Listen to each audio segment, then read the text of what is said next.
The first time I heard the screaming in those tunnels, it wasn't in any language I knew. It rattled through the rock, bouncing off the dirt walls like a living thing, high-pitched one second, guttural the next, like a chorus of voices stitched into one.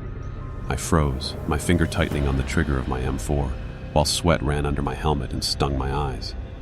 We'd been told this was a Taliban weapons cache, maybe a safe house. Command wanted us to clear it before sunrise. Nothing unusual about that, until the locals refused to go near it. Not even the Afghan National Army guys. They muttered about old caves, bad ground, and one word they repeated often enough that even without translation I understood its weight: cursed. My squad, 12 Marines hardened by firefights and desert ambushes, laughed it off. We'd seen men bleed out, walked through villages with bombed-out homes and headless goats strung from trees. Curses didn't scare us, or at least they weren't supposed to. But the second we stepped into that tunnel, I knew something was wrong. The air was too cold, colder than the desert night outside. The smell hit next. Not gunpowder, not sweat, not rot. It was sweet, cloying, almost floral, like rotting fruit left too long in the sun. I gagged inside my mask, the stink settling in the back of my throat like syrup. Jesus, Martinez muttered behind me. Smells like a whorehouse dumpster. Shut it. Staff Sergeant Harlow hissed. His voice was steady, but I saw the way his flashlight beam trembled across the dirt. The tunnel stretched narrow and uneven, carved by hands or tools centuries ago.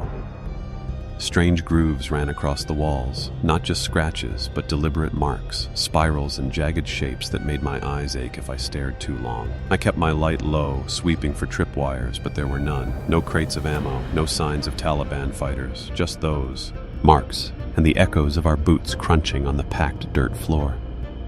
Then came the scream. It erupted so suddenly my ears rang. Every light snapped toward the black throat of the tunnel ahead. It wasn't human. I'll go to my grave swearing that.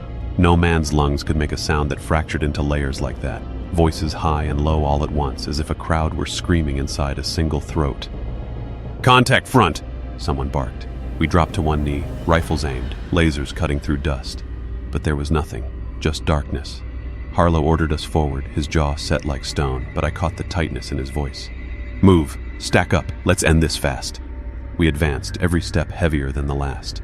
The air thickened, my own breath sounded foreign in my ears, too loud as if the tunnel was listening, and then another noise. Not the scream this time, but a whisper. It crawled from the walls themselves, threads of sound in a language I didn't know, syllables that seemed to bend the air around them. I gripped my rifle tighter, heart hammering, because it didn't sound like one voice. It sounded like dozens, hissing from the stone. We'd been trained for ambushes, booby traps, suicide bombers, but nothing in the Corps had prepared us for that moment, standing in the dark of an Afghan tunnel, listening to voices that didn't belong to the living. And though I didn't know it yet, that was the night everything we thought we understood about war and about ourselves would start to unravel. The tunnel branched left and right, and for a moment we stood frozen, beams of our flashlights cutting through the dust that hung in the air like a fog. It was silent again, too silent, the kind of silence that presses against your ears until you swear you can hear your own blood moving. The scream hadn't repeated, but its echo lingered in the back of my skull, as if the sound had stitched itself there. Harlow raised a fist and we stacked up along the wall. "Left side first," he said. His voice was calm, but I caught that telltale rasp, like a man forcing composure. We advanced, weapons high, boots deliberate. The left tunnel sloped downward, narrowing until we had to duck beneath the ceiling. My shoulders brushed damp stone. That smell, sweet, decayed, heavy, grew stronger. I swallowed against the bile rising in my throat. Martinez muttered behind me, low enough he probably thought I couldn't hear. "This ain't right, man. This ain't Taliban work." He wasn't wrong. The grooves along the walls deepened, shifting from scratches into elaborate carvings. My light passed over them, and I stopped cold. They weren't words, not Arabic, not Pashto, not anything I recognized. They were shapes, spirals within spirals, jagged lines that curved back into themselves, almost organic. But it wasn't just the design, it was the way they seemed fresh, as if carved only days ago. The edges of the lines were sharp, unweathered, untouched by centuries of erosion, and they pulsed. Not literally, not in the way veins throb with blood, but my eyes kept telling me they were moving. The spirals shifted when I wasn't looking directly at them, contracting like the iris of a pupil, widening again when my gaze snapped back. "Jesus Christ," I whispered before I could stop myself. "Eyes forward," Harlow snapped, but even he kept his light trained on the carvings longer than he should have. We rest deeper until the tunnel opened into a small chamber. The walls were covered with the same symbols, crawling over every inch of stone. In the middle sat a pile of bones, stacked deliberately. Human bones. Femurs, ribs, skulls, brittle and yellowed, arranged like a shrine. "Taliban wouldn't waste their time on this shit," muttered O'Connor, our grenadier. "This is some—" He stopped, because the whispering had started again. Not loud, not like the earlier chorus, but faint, curling around our ears. It came from the carvings themselves. I swear it. The sound rose from the stone like steam, soft syllables strung together in a rhythm that almost sounded like prayer. Martinez made the sign of the cross. None of us mocked him for it. Harlow stepped forward, knelt by the bone pile, and pulled a fragment free. It was a skull, fractured down the middle, but the break wasn't clean. The bone was scored with claw marks, long and deep, as if something had gripped it and torn it apart. "Animal?" I asked, though the word felt wrong in my mouth. Harlow didn't answer. He just set the skull back down with a hollow clack, then scanned the chamber again. We didn't linger. He ordered us out, and no one argued. But as we filed back into the narrow tunnel, I looked one last time at the carvings. I could have sworn the spirals had widened, just slightly, as if the walls were watching us leave. And deep inside me, beneath the discipline and training, something whispered back. We were already being marked. We moved single file, rifles up, lights cutting thin tunnels of white through the darkness. The carvings thinned as we advanced, but the whispers didn't stop. They had sunk beneath the sound of our boots and breaths, low and steady, like background static. Sometimes I thought I caught a word in English, my own name or maybe help, but when I strained to listen, it unraveled back into nonsense. The deeper we went, the stranger the air felt, thick, heavy. It pressed on my chest, making each breath feel shallow, incomplete. My ears popped like we were descending into a valley, though we'd only gone maybe 100 yards down. Then the echoes began. At first, it was just the sound of us. Footsteps crunching dirt, gear shifting, the occasional grunt. But then, a split second later, the same sounds followed again, bouncing back down the tunnel. Not unusual in caves, except these echoes didn't quite match. When I stepped, the returning echo came half a beat late. When Harlow hissed for silence, the order came back as a whisper in a voice that wasn't his. The more I listened, the more wrong it became, like something was repeating us from deeper inside. "Double-check comms," Harlow ordered finally. His voice was flat, professional, but his grip on his rifle was white-knuckled. I tapped my radio. Static hissed through the headset, jagged and raw, like teeth grinding. No voices, no signal, just a steady, wet crackle. "Nothing," I said. "Same," O'Connor muttered. We kept moving. The tunnel angled down again, tighter now, forcing us to crouch. My knees ached from the awkward shuffle, but I didn't complain. Complaining felt dangerous here, like acknowledging the wrongness would make it worse. Then came the laugh. It drifted from ahead of us, light and thin, as if a child were hiding in the dark. My stomach dropped. I'd heard laughter in combat zones before, men losing theirs. Our minds under fire, prisoners mocking from behind cover. But this wasn't human. It bent at the edges, echoing in layers. A dozen children laughing in unison, overlapping until the sound turned sharp and broken. We froze, weapons raised, lights converging on the black tunnel ahead. Nothing, just dirt, rock, and the endless dark. "Eyes up," Harlow said, but his voice had thinned, like the words scraped his throat raw. We inched forward. My flashlight shook as I swept the walls, and for a heartbeat, I thought I saw a hand pressed into the stone. A child's handprint, smeared into the dust. I blinked, and it was gone. Then Martinez cursed. "Movement! Front!" I whipped my light forward. Something darted across the tunnel, just at the edge of the beam. Too fast to make out, but not fast enough to erase the impression of a shape. Thin, wrongly jointed, crawling low, its limbs bending like broken sticks. Adrenaline surged. We opened fire, the tunnel exploding with muzzle flash and thunder.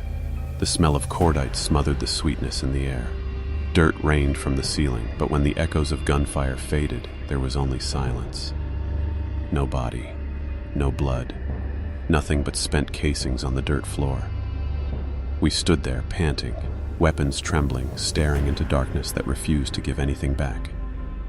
And that's when the echoes returned. Not our footsteps this time, not our voices. It was the sound of gunfire, our own shots, replayed from the dark ahead. And layered beneath the stuttering bursts was something new, a scream, rising, fractured, inhuman.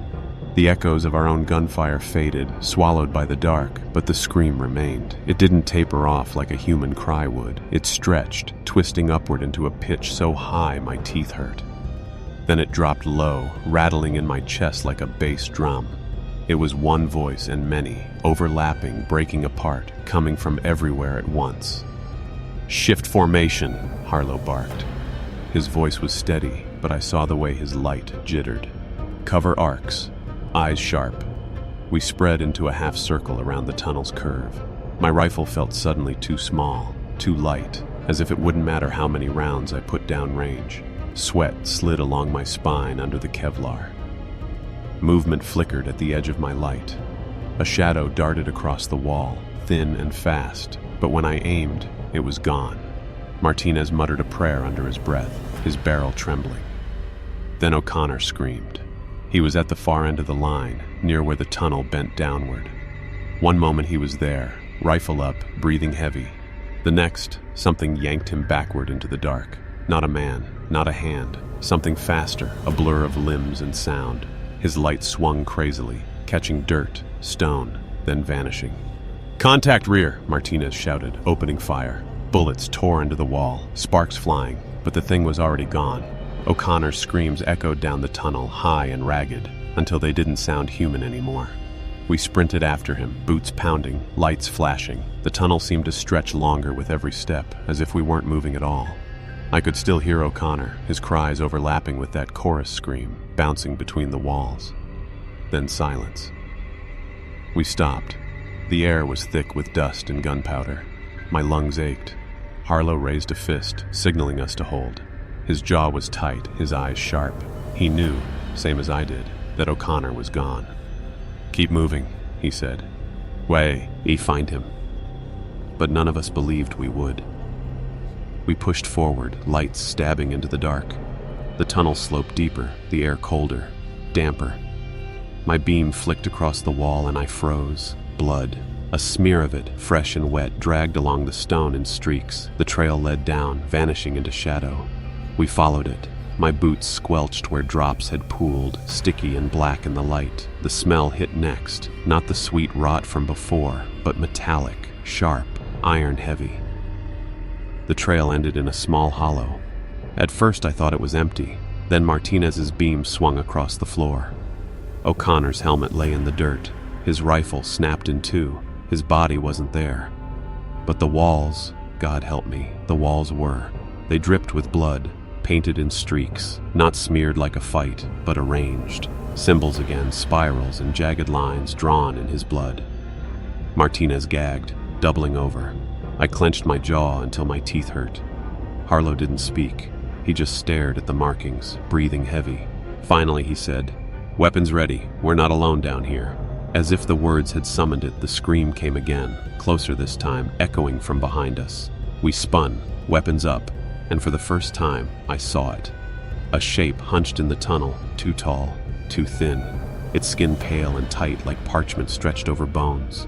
No eyes, just a gaping slit where a mouth should be, open, trembling, as the scream poured out. The thing stood just inside the reach of our lights, a nightmare half seen.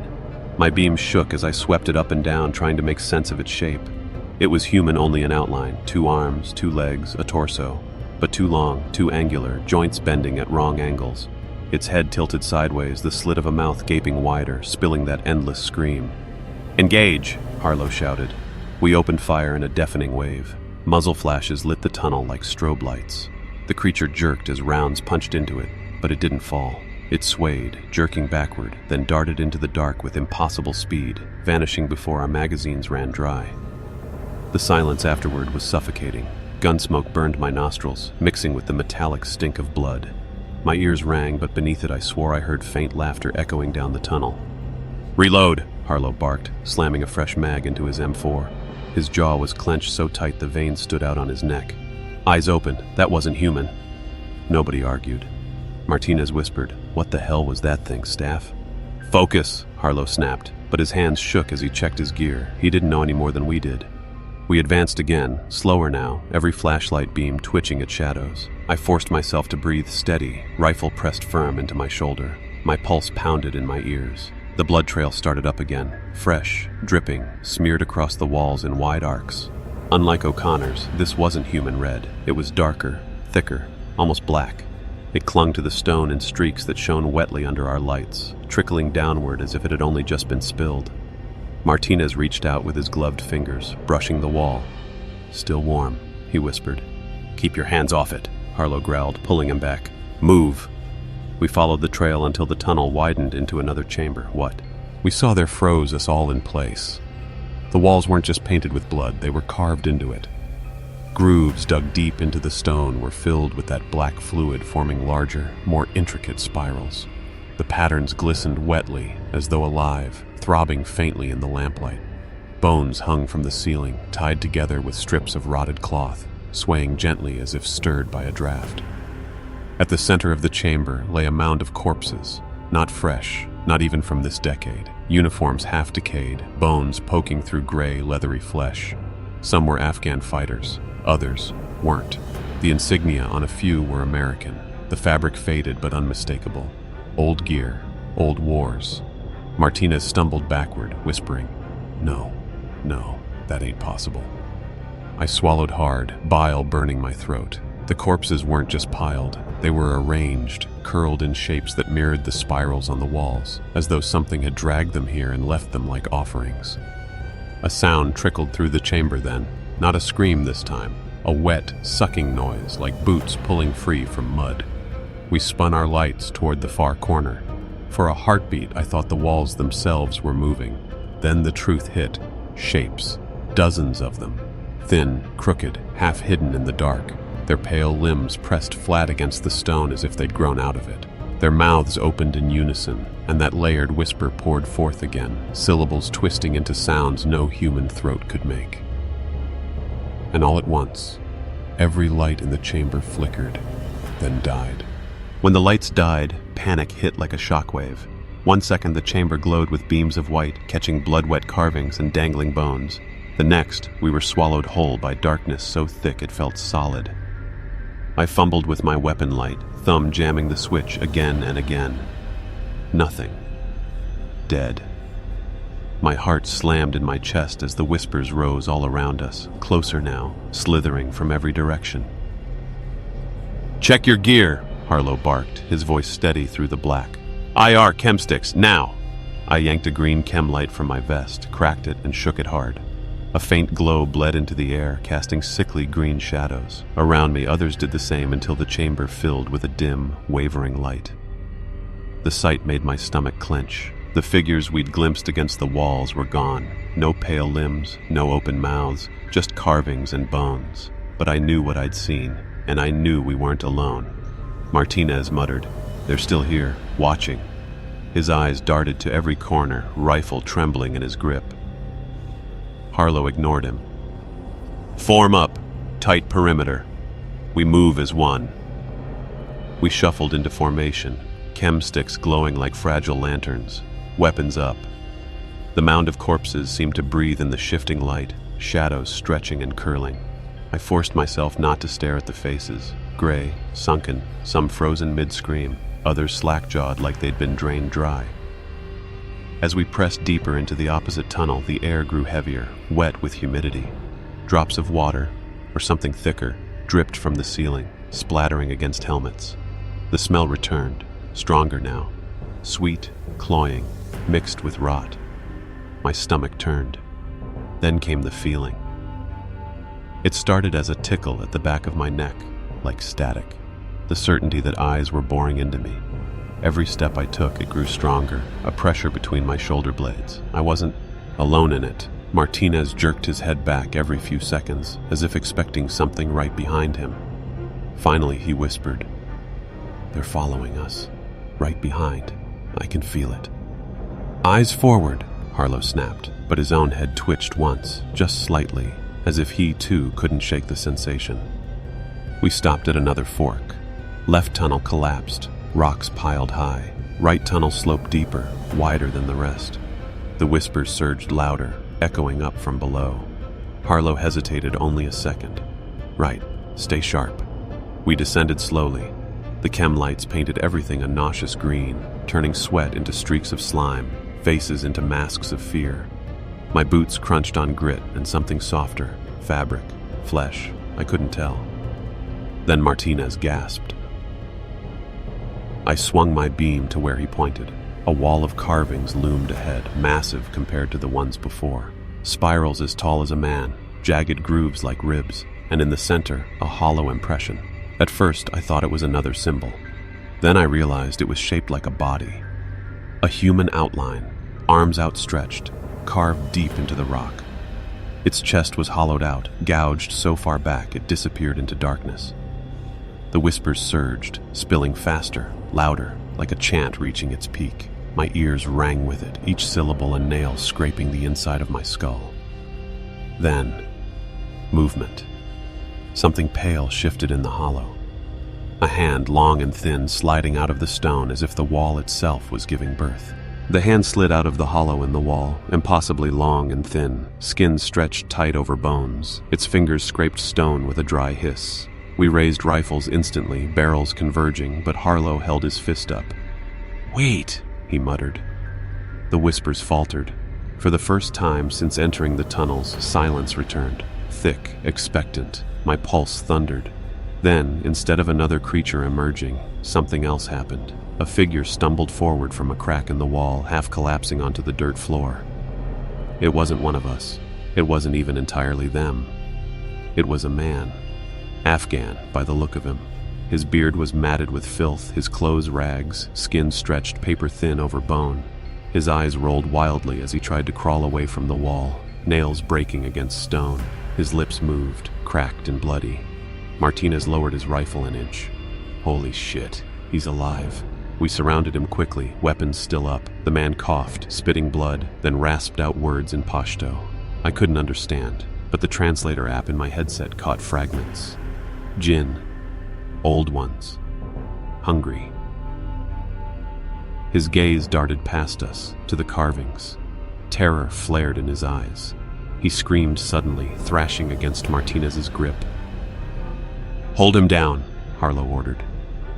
I knelt, pinning his shoulders. His skin was hot, feverish, and slick with sweat. He shrieked again, then switched to broken English, the words guttural torn from his throat. "They feed. Not men. Not men." He convulsed. Blood dribbled from his nose, thick and black. Martinez swore, tightening his grip. Then the whispers surged back, louder than before, crawling over each other, rising to a fever pitch. The man froze mid-spasm, his eyes going wide, whites showing. His mouth opened too far, jaw straining until it cracked. And a voice poured out, not his. It was layered, the same fractured chorus we'd heard echoing through the tunnels, words bent and twisted, alien syllables vibrating in my skull. My vision swam, bile rising as the sound clawed through me. Harlow shoved the barrel of his M4 under the man's chin. "Shut it!" But the voice kept pouring, louder until the walls seemed to tremble. Then the man's chest caved inward. Not with an explosion, not with a wound. His ribs collapsed as if crushed from the inside. His body folded like paper, organs bursting wetly. We stumbled back, spraying gore across boots and gear. The voice cut off. Silence. Only the dripping of blood onto the dirt remained. Martinez crossed himself again, lips trembling. "What the fuck was that?" No one answered. Harlow wiped his face with a shaking hand, smearing black blood across his cheek. His voice, when it came, was low and ragged. "We move. Now, before we're next." We left the body where it lay, chest hollow, bones jutting out like snapped sticks. As we pressed deeper into the tunnel, I couldn't stop glancing over my shoulder, because I swore I saw the walls twitch. And worse, I thought I heard the captive's broken voice, whispering my name from somewhere behind us. The tunnels tightened again, forcing us into single file. My chem stick swung against my vest, its glow throwing warped shadows across the walls. Every crunch of boots on dirt seemed too loud, feeding the echoes that trailed us like mocking footsteps. Harlow kept his voice low. "Stay sharp, eyes front, no chatter." No one argued. Martinez's lips moved silently, still praying. Daniels, our comms guy, kept smacking the side of his radio, muttering curses under his breath, nothing but static. We rounded a bend and the air changed. It grew wetter, colder, and the smell of rot thickened until it coated the back of my throat. My stomach clenched. Ahead, the tunnel widened into another chamber. At first, I thought it was empty. Then my beam caught movement. Shapes lurked at the edges, low to the ground, crawling with twitching limbs. For a heartbeat, I thought they were more of those pale things. But as they shifted into the light, my stomach dropped. They were men, or they used to be.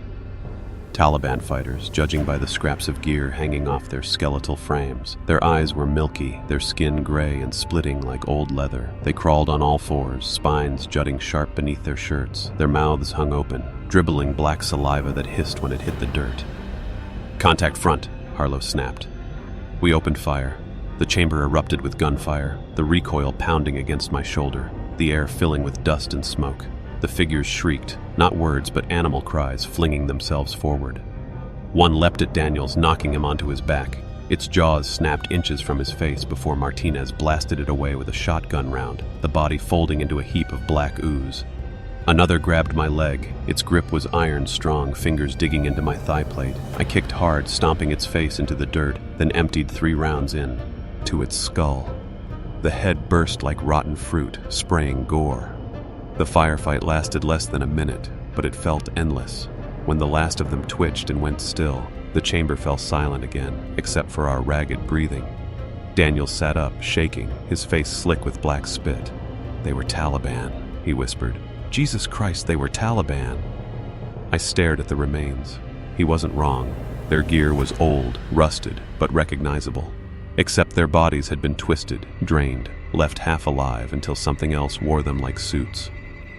Martinez's hands shook as he reloaded. "We need to get out, now. This place, it changes people, turns them." Harlow shook his head. "Mission isn't over. Command expects us to clear this nest." "Command doesn't know what's down here," Daniel snapped. "Then we finish the job and tell them," Harlow shot back. His tone was hard, but the tremor in his voice gave him away. We pushed deeper, stepping over the corpses. Their mouths still hung open, lips shredded, black fluid leaking like tar. As we left the chamber, the whispers started again. This time, they weren't the alien syllables. They were voices we recognized. O'Connor, the captive, even my own, calling from deeper ahead. Martinez froze. That's me. That's my voice." And when I listened closer, my blood turned to ice. It wasn't just Martinez. It was all of us. Our voices, overlapping, whispering from the dark. The whispers carried our own voices back at us, each syllable stretched and distorted, like someone was mocking us from the dark. "Corporal Reed," I heard my name, my tone, my cadence, whispered from ahead. Then another, Martinez's voice, muttering the same prayers he whispered under his breath. Then Daniel's calling, "Check comms! Check comms!" in a perfect imitation. We froze, rifles raised, every muscle wired tight. My throat was dry as sand, but I forced the words out. "They're copying us." "No," Martinez hissed, his face pale and slick with sweat. "They're not copying. They have us. They know us." "Move!" Harlow barked. "Forward! Keep your head clear." But our heads weren't clear. The deeper we went, the louder the voices became, overlapping until I couldn't tell where mine ended and the others began. They didn't just echo words we'd spoken aloud, they spoke things from inside us. Private fears, private shames. One hissed in my ear, soft as a breath. "You left him to die in Fallujah." My heart stuttered. That wasn't in any report. That wasn't something I'd ever spoken aloud. Daniel stopped dead, face twisting. "Shut up!" he snarled, slamming the side of his helmet as if trying to block the sound. "Shut up! Keep moving, Marine." Harlow shoved him forward, but Daniels resisted, eyes wild. Then he bolted. He sprinted into the dark, past the edge of our chem light glow. His boots pounded the dirt, echoing until they blended with the whispers. We shouted after him, but the sound swallowed his name whole. "God damn it," Harlow growled, teeth clenched. "We keep formation." He made his choice. But Martinez shook his head violently. "No, we can't leave him. That's what they want, splitting us apart." He broke formation, chasing after Daniels before anyone could grab him. "Martinez!" I shouted. My voice cracked against the stone. Harlow cursed under his breath. "Move, Reed. We're not losing the whole squad." We ran. The tunnel twisted downward, slick with moisture, our boots sliding in mud, or maybe blood. The whispers grew into a roar, hundreds of voices shrieking secrets in unison. I tasted bile, the words clawing into my brain, pulling memories to the surface I hadn't thought about in years. Then our chem lights caught movement. Martinez stood in the middle of the tunnel, swaying, rifle dangling from his hand. His eyes were wide, glassy, blood dripped from his nose and ears. Daniels was nowhere to be seen. "Martinez!" I grabbed his shoulder. "Where's Daniels?" He looked at me, but it wasn't him looking anymore. His pupils were blown wide, his lips moving soundlessly before he rasped, "He's inside now, feeding." And then he lifted his rifle, toward me. I barely had time to react. Harlow slammed into him from the side, knocking the barrel away as the shot went off. The round cracked into the stone, sparks flying. They grappled, Martinez screaming, voice layered with dozens of others. "Reed, help me!" Harlow shouted. I lunged, grabbing the rifle. Martinez thrashed with inhuman strength, his mouth opening wide, too wide, black spit flying. For a moment I thought the thing had taken him fully. Then the wall behind us pulsed. The carvings writhed, spirals twisting as though alive, and out of the grooves spilled dozens of pale hands, reaching, grasping for us.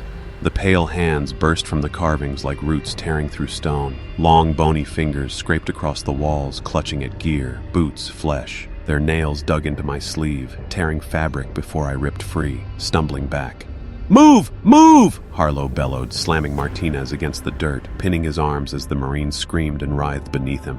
I kicked away a hand that tried to latch onto my ankle, then fired into the wall. Rounds sparked off stone, chunks sprang, but the hands didn't stop. They multiplied. More spirals cracked open, more limbs spilling out, some human-like, others bent at wrong angles, claws curling where fingers should be. Martinez shrieked in a chorus of voices. "It wants us! Don't you see? It wants us all!" His eyes rolled back, showing nothing but white. Harlow smashed the butt of his rifle into his jaw, the crack echoing through the tunnel. Martinez went limp, finally unconscious. "Grab him!" Harlow snapped. I hauled Martinez up by his vest, his head lolling, blood dripping from his mouth. We stumbled down the tunnel, hands scraping after us, some brushing my pack. The whispers chased us like a storm, rising into screams. The tunnel sloped downward again, wider, until it opened into a vast chamber.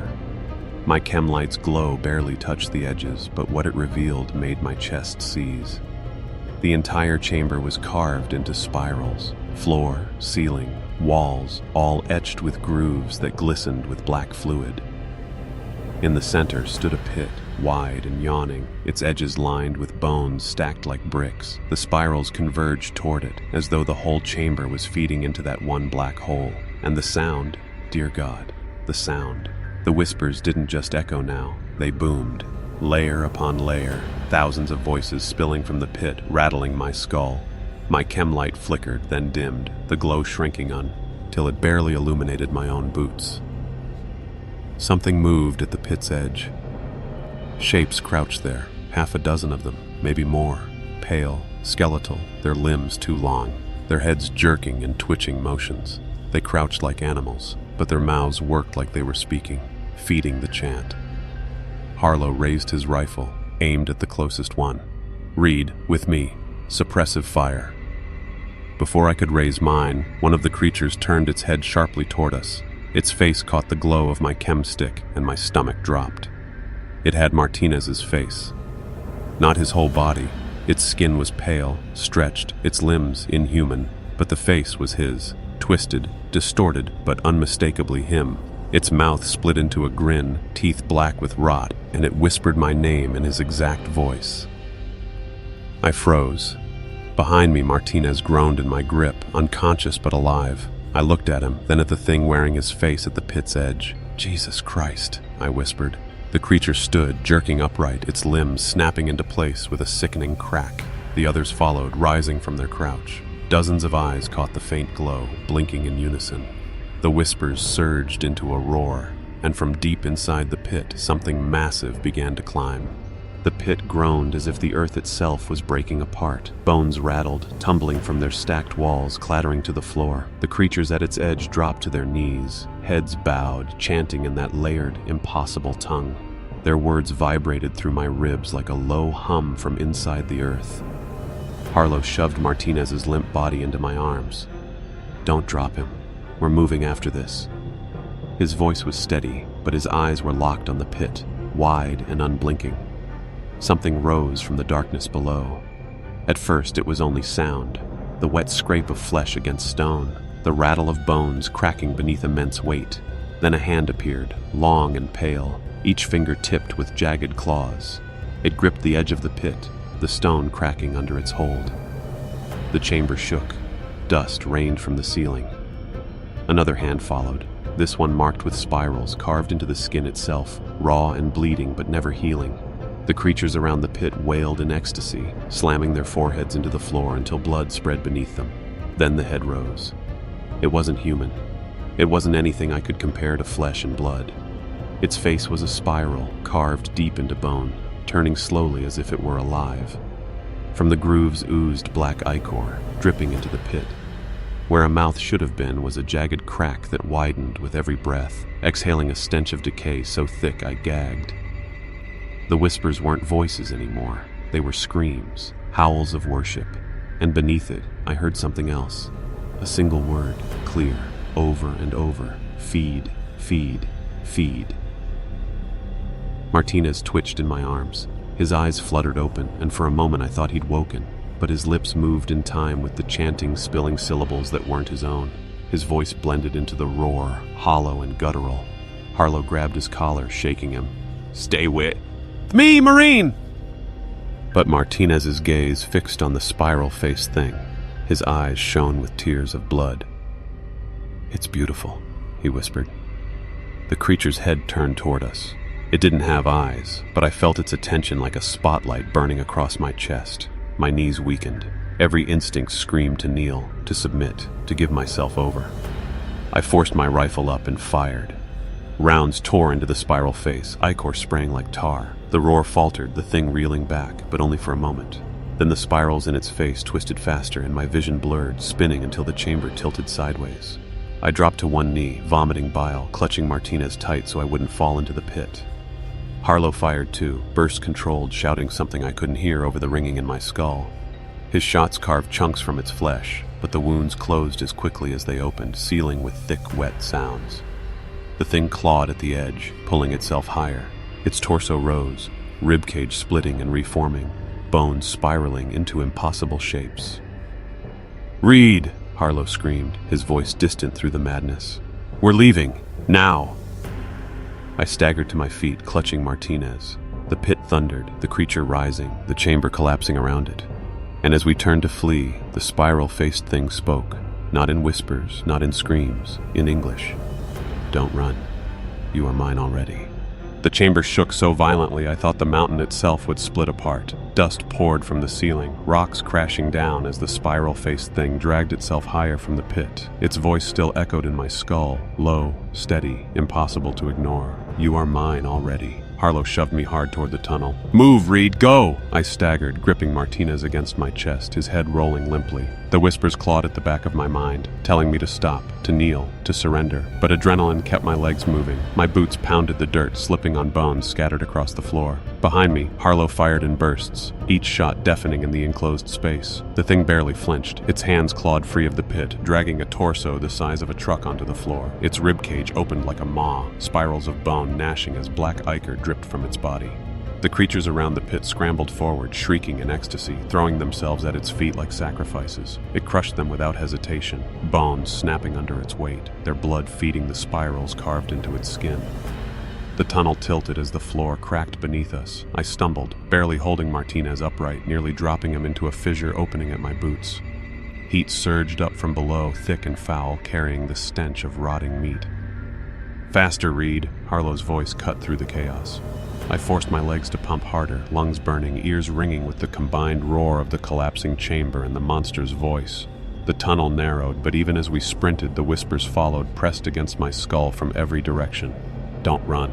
Don't run. Don't run. Ahead, the tunnel split. Harlow didn't hesitate. He veered left, signaling me to follow. I nearly slipped on the mud-slick floor as I turned, clutching Martinez tighter. The pyro-faced thing's voice thundered through the stone.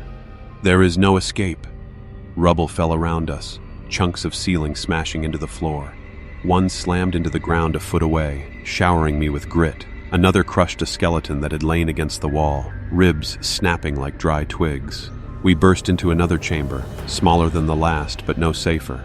Carvings covered every inch, spirals so tight they seemed to crawl beneath the stone.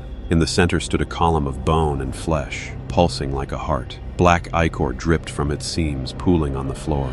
Harlow skidded to a stop, cursing under his breath. Dead end. I spun, panic clawing at my chest. The tunnel behind us shook as something massive moved closer. Dust sifted down, followed by another boom of stone splitting. Harlow rushed to the column, pulling a block of C4 from his pack. His hands moved fast, almost mechanical, but I saw the tremor in his fingers. We blow this, he said, voice tight. If it doesn't kill that thing, maybe it'll slow it down. I set Martinez against the wall, his breath shallow but still there, and grabbed another charge. My hands shook so badly I nearly dropped it. The ground heaved again, throwing me off balance. The whispers surged into a scream, rattling my teeth, forcing blood from my nose. Then the tunnel split open, and the spiral-faced thing forced its head through. The chamber filled with its voice. You are not leaving. The monster's head pressed through the tunnel, spirals grinding against stone, ichor spraying as the walls split to make way for its bulk. Its crack of a mouth widened into a grin, the sound like stone grinding on stone. Harlow slammed the C4 against the pulsing bone column, his movements frantic but precise. Cover me, Reed. I swung my rifle up and fired at the thing, forcing its way through. Bullets tore into its face, ichor spraying in hot streams that hissed when they hit the floor, but the wounds sealed almost instantly, spirals knitting together as if mocking my efforts. Martinez stirred weakly against the wall, groaning, his voice layered with whispers. It won't let you leave. You're part of it now. Shut up, I yelled, firing again. The chamber echoed with gunfire, brass raining onto the floor, but the monster kept coming. Harlow yanked a detonator from his vest, clipping wires with practiced efficiency. His jaw was tight, his eyes hard. Charges set. Get ready to run on my mark. The spiral-faced thing clawed deeper into the chamber, its hands smashing against the floor, each impact shattering bones beneath it. Its body twisted, ribcage gnashing like a second mouth. The smaller creatures scurried ahead of it, crawling on all fours, shrieking in delight. One leapt at me. I spun, blasting it midair. Its body burst into black mist that stung my skin like acid. Another lunged low, clawing at my leg, tearing through fabric until Harlow shot it down with a burst that split its skull. 3 seconds, Harlow shouted, slamming the detonator. The chamber lit up in a flash of white fire. The bone column erupted, spraying shards and ichor in every direction. The blast wave hurled me against the wall, my ears ringing, my chest crushed by the force. For a moment, the whispers cut off. Then came the roar. The spiral-faced thing reeled, ichor boiling from its sounds, its spirals twisting erratically as if the blast had scrambled its form. The smaller creatures shrieked and disintegrated, their bodies unraveling into mist. Go! Harlow grabbed Martinez, dragging him upright. I scrambled to my feet, coughing blood, and followed, stumbling into a side tunnel that had split open from the blast. The air was thick with smoke and burning flesh. My chem stick was gone, but the fire behind us cast a dim glow, stretching our shadows into monsters against the stone. The tunnel angled upward, but every step felt heavier, as though the mountain itself was dragging us back. Behind us, the spiral-faced thing bellowed. Its voice wasn't words anymore. It was rage. The entire tunnel shook with its scream. Harlow shoved Martinez into my arms. Take him. I'll slow it down if I have to. Like hell you will, I snapped, hauling Martinez forward. We stick together. Harlow didn't argue, but his eyes said otherwise. His face was pale beneath the grime, sweat streaking down his temples. We stumbled upward, slipping on mud and blood, our breaths ragged, our bodies breaking. The tunnel narrowed, and ahead I saw a faint shimmer of light, daylight. But then the whispers returned, not behind us, ahead. The shimmer of light bent, twisted into spirals, and I realized it wasn't daylight at all. It was the creature's trick, drawing us deeper. Harlow cursed, raising his rifle. "It's playing with us." And then the tunnel wall pulsed, breathing, alive. The tunnel walls shuddered as if they were lungs, expanding and contracting with each of our breaths. Moisture slicked the stone, warm and sticky, clinging to my hands when I braced against it. For a moment, I couldn't shake the thought that we were inside something alive, that the mountain itself wasn't stone at all, but flesh. Martinez stirred in my arms, his lips moving, whispering words I couldn't make out. His skin burned against mine, fever hot, his pulse racing like a drum. "Reed," Harlow said, his voice low, eyes scanning the walls. "Don't touch it if you don't have to." Too late. My palms still tingled where the wall's surface had pulsed under my touch. It hadn't just felt alive, it had recognized me. The whispers grew louder, no longer faint suggestions, but full voices pressed right against my ear. Some begged, some taunted, some spoke truths I'd buried so deep I'd almost forgotten them. "You killed him in Fallujah. You wanted to stay behind. You don't deserve to leave." I clenched my jaw, forcing my legs forward. "Ignore it," I muttered. "Just keep moving." The tunnel narrowed, forcing us single file. Harlow took point, weapon up, shoulders tense. I followed, Martinez sagging in my arms. The whispers clawed deeper into my skull the farther we went, until it felt like the tunnel itself was inside my head. Then the wall split open. A gash tore itself across the stone, jagged and dripping with ichor.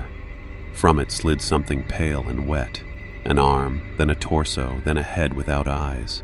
It dragged itself free, spirals carved into its flesh, mouth opening wide in a soundless scream. "Contact!" Harlow barked, firing point blank. The creature's skull snapped back, ichor sprang, but it kept coming, claws slashing the air. I shifted Martinez onto one shoulder, freeing my rifle with the other. I fired down the tunnel, rounds tearing chunks out of the thing. His chest. It staggered but didn't fall. The walls pulsed again, and more gashes split open. Arms groped from the stone, fingers clawing at us, tearing at gear and fabric. One scraped across my helmet, ripping away the cover. "Move, Reed! Don't stop!" Harlow shoved forward, kicking one creature back into the wall. It melted into the stone like it had never been separate from it, leaving only the smear of ichor where it had been. We stumbled onward, the tunnel growing narrower, tighter, pressing against us from both sides. My rifle scraped against the wall, snagging on wet ridges of flesh hidden beneath stone. Martinez jerked suddenly, his eyes snapping open.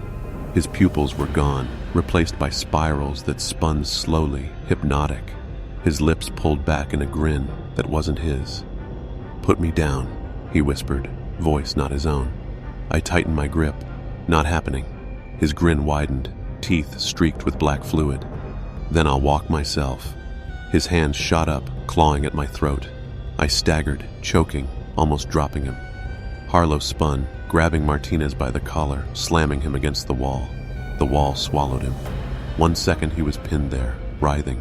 The next, the stone rippled and sucked him in like quicksand, leaving only a smear of blood. "Jesus Christ," I gasped, staring at the blank wall where Martinez had been. The whispers surged, triumphant, filling the tunnel until my vision blurred. And from ahead came a new sound. Footsteps. Human. The sound echoed faintly at first, measured steps, too steady to belong to one of the twisted things we'd seen. Harlow froze, rifle raised, eyes narrowing down the tunnel. I pressed my back against the pulsing wall, trying not to think about the way it trembled against me, like it was tasting my heartbeat. The footsteps grew closer. Click, crunch, click, crunch. "Friendlies?" I whispered. My throat felt like sandpaper, my voice trembling despite myself. Harlow didn't answer. His finger hovered over the trigger, jaw tight. Then a figure emerged from the haze ahead. At first, it looked like a Marine.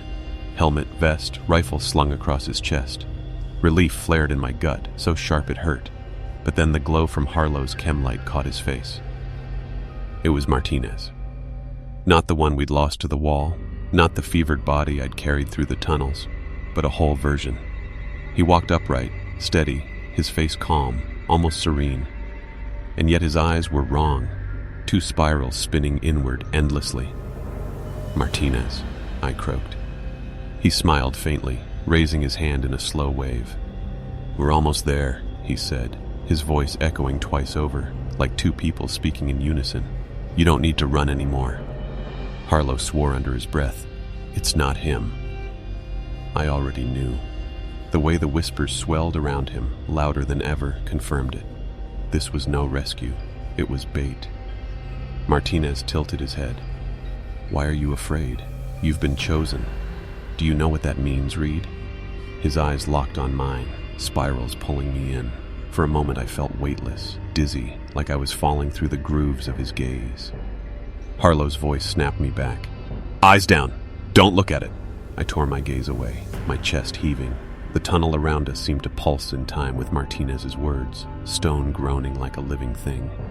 Harlow lifted his rifle. "Back off, or I'll put you down again." Martinez didn't flinch. He stepped closer, the spirals in his eyes glowing faintly now, like coals. "You can't kill what's already been claimed." Harlow fired. The round hit center mass, jerking Martinez's body back. For a second I thought it had worked. Then he straightened, the hole in his vest sealing as black ichor poured from it. He smiled wider, showing teeth slick with tar.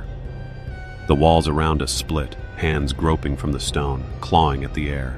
The whispers rose into a deafening chant. Martinez opened his arms as if to welcome us. "It's waiting in the dark. Just a little further. You'll see." I snapped my rifle up and fired too, rage drowning my fear. Bullets tore through his chest and face, ichor splattering across the walls, but every hole closed almost instantly, leaving only faint spiral scars. He kept walking. Harlow grabbed my shoulder, dragging me back. "We can't stay here. Move!" We stumbled deeper into the tunnel, the false Martinez following, his footsteps steady, relentless. The walls tightened, pressing closer, almost squeezing us forward like prey. Somewhere behind him, deeper in the dark, something massive shifted. The spiral-faced thing hadn't given up the hunt. As we ran, Martinez's voice followed, soft, patient, almost tender. "You'll see soon enough. You'll see everything." The tunnel spat us into a cavern so vast my chem light barely scratched its edges. The air was thicker here, heavy with the stench of rot and iron. My boots sank into a floor layered with something soft, cloth, paper, maybe skin. When I stooped with the beam of my light, my stomach dropped. Dog tags, hundreds of them, maybe thousands. They clinked underfoot, chains tangled into one another like the veins of a corpse. Harlow cursed softly, eyes darting across the sea of metal. Jesus, how many did it take? The ceiling loomed high, jagged, riddled with cracks that seemed to breathe faint wisps of black mist. Every sound we made, our boots, our breathing, the faint rattle of brass, echoed tenfold, bouncing from wall to wall. It sounded like an army of ghosts was marching with us. And maybe they were. Martinez's voice followed us into the chamber. But it didn't come from behind anymore. It came from everywhere.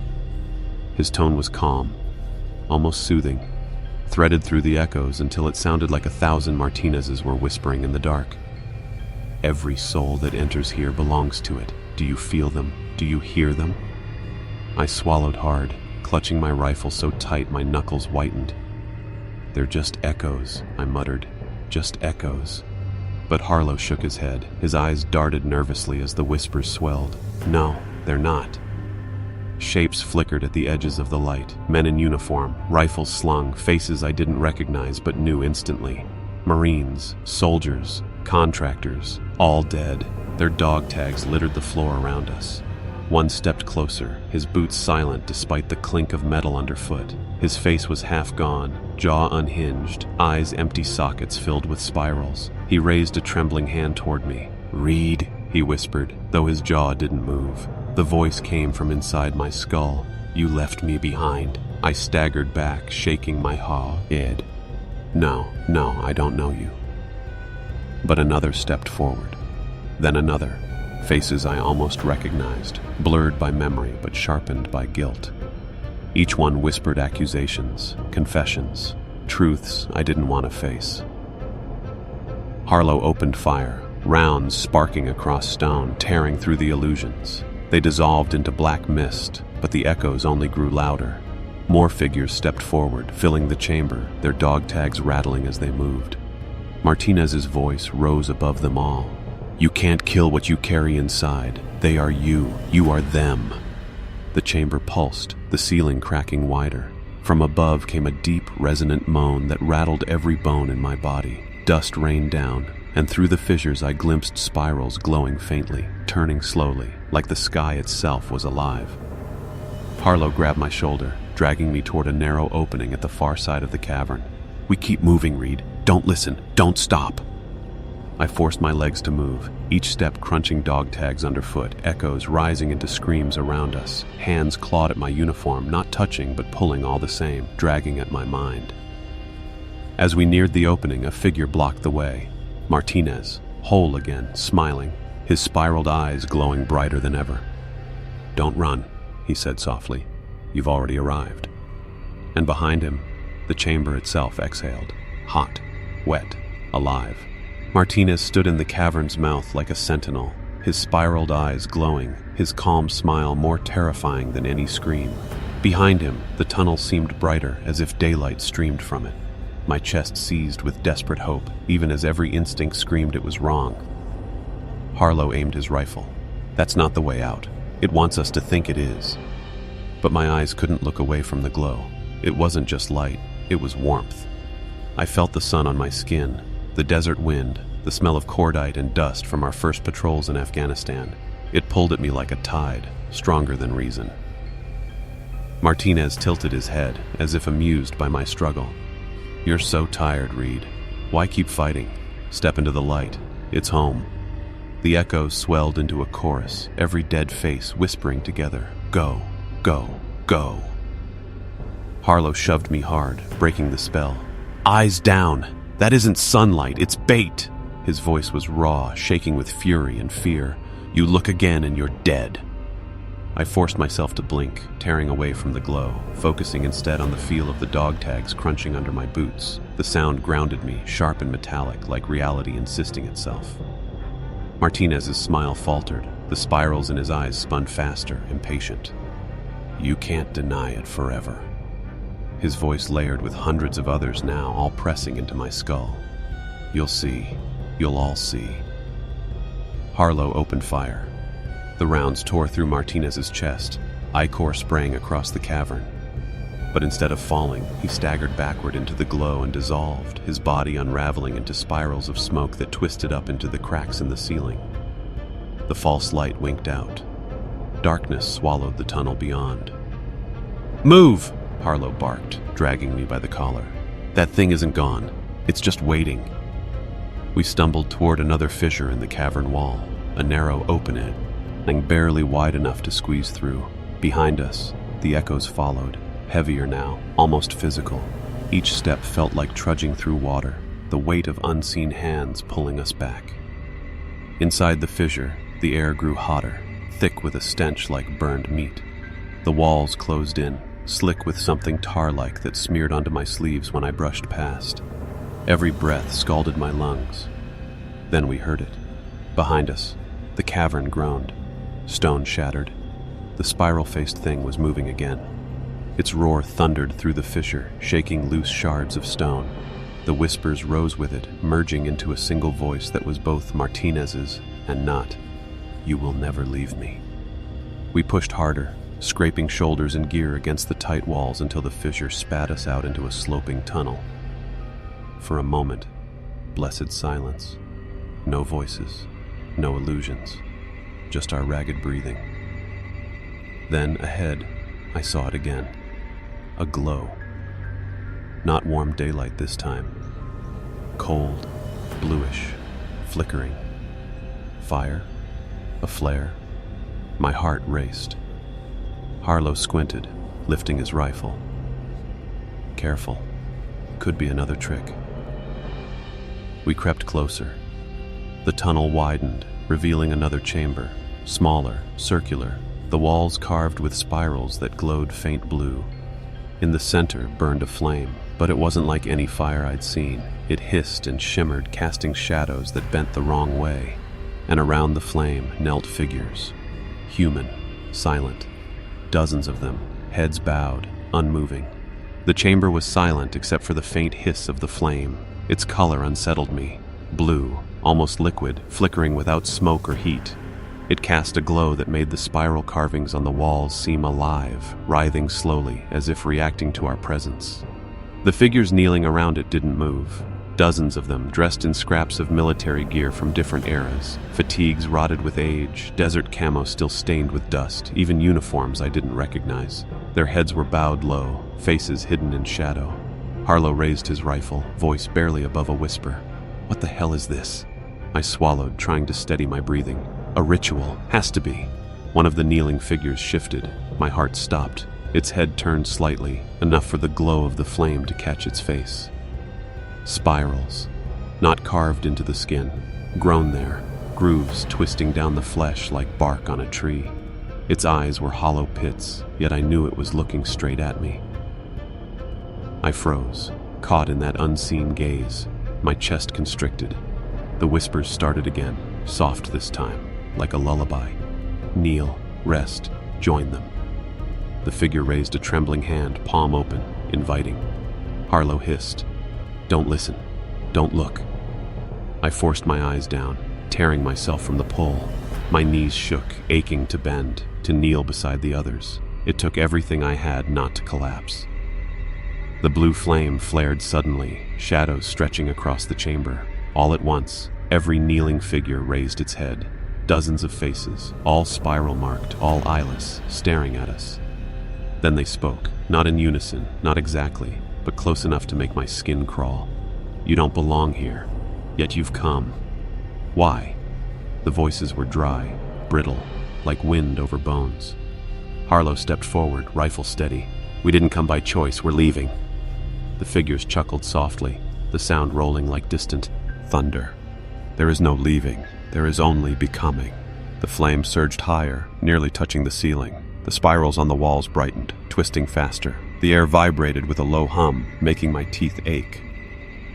One of the figures stood. Its movements were stiff, unnatural, joints bending too far. It walked toward us, hands outstretched, fingers curling like hooks. I fired. The round tore through its chest, blowing a hole clean through. Black ichor sprayed the floor. The figure didn't fall. It staggered once, then straightened, the hole closing with a sickening squelch. Its spirals deepened, glowing faintly blue like the flame. Harlow cursed. "Fall back!" But there was nowhere to go. The chamber behind us had sealed.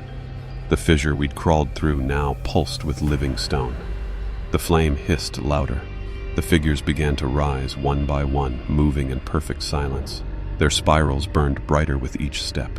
The whispers crescendoed, no longer lullabies but commands, furious and insistent. "Kneel, kneel, kneel." My legs buckled. I dropped to one knee before I realized it, my rifle slipping from my hands. My body wasn't my own. Harlow grabbed my collar, yanking me upright. His eyes blazed with defiance. "Don't give it to them! Fight it!" The figures were almost upon us now, their hands reaching, their voices thunder in my head. And above the blue flame, I saw something form. A face, vast, spiraled, waiting. The face above the flame stretched impossibly wide, spirals spinning within spirals. Its features weren't human, no nose, no mouth, just a vortex of flesh and light that pulled at the edges of reality. The chamber trembled, dust cascading from the ceiling as the blue flame roared higher. The kneeling figures had fully risen now, circling us like priests around an altar. Their hollow eyes glowed faintly, spirals shimmering with every flicker of the flame. The air grew heavier, pressing against my lungs, forcing each breath to come in ragged gasps. Harlow dragged me backward, though there was nowhere left to run. "We hold the line," he muttered, almost to himself. His hands shook, but he kept his rifle trained. The flame flared again, and the voice spoke, not from the figures, not from the chamber, but from the spiraled face itself.